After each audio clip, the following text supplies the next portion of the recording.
आधुनिकरण या वैश्वीकरण तो आपने सुना ही होगा। आधुनिकरण को इंग्लिश में बोला जाता है मॉडर्नाइजेशन। आधुनिकरण से तात्पर्य क्या है?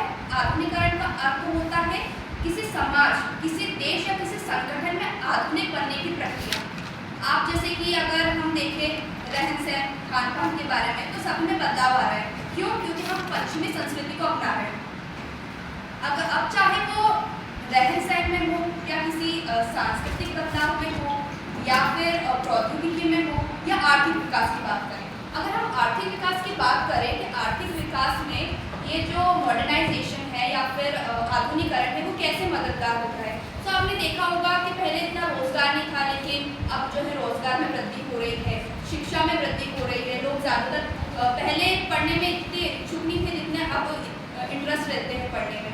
तो यह हो गई आर्थिक विकास की बात। अगर हम प्रौद्योगिकी की बात करें तो प्रौद्योगिकी में देखा आपने संचार, परिवहन, इसमें भी क्या है धीरे धीरे डेवलपमेंट हो रहा है।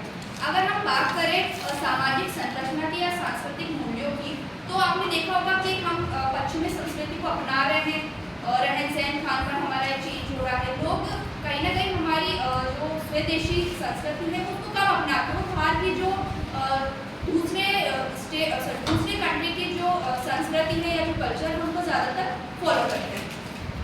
इसके अलावा मैं बात करूं कि आधुनिकरण सिद्धांत क्या होता है। आधुनिकरण सिद्धांत से ये तात्पर्य है कि जो विकासशील देश है, विकासशील देश यानी कि जो विकास कर रहे हैं धीरे धीरे, तो वो क्या है, विकसित देशों के मार्ग पर चलते हैं ताकि उनका भी विकास हो।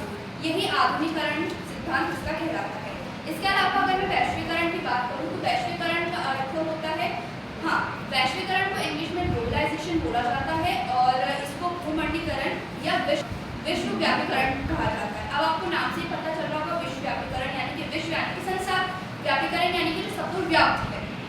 अब क्या है, वैश्वीकरण का तात्पर्य ये है कि एक देश से दूसरे देश में व्यापार, विचार या व्यक्ति वस्तु का आदान प्रदान होना।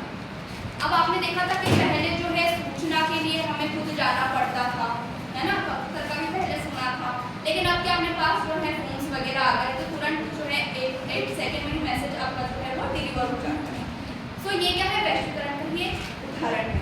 इसके अलावा वैश्वीकरण के क्या क्या कारण हो सकते हैं कि वैश्वीकरण इतना प्रसिद्ध या इतना क्यों ग्रो हो रहा है, इसमें वृद्धि क्यों हो रही है। पहला कारण तो ये है कि व्यापार, है ना, जो आजकल जो है बहुत सारे लोग जो है इंडिया के जो प्रोडक्ट होते हैं उसको कम लेते हैं, चाइना से ज़्यादा परचेस करते हैं। तो ये हमारे उदाहरण हो गया वैश्वीकरण का।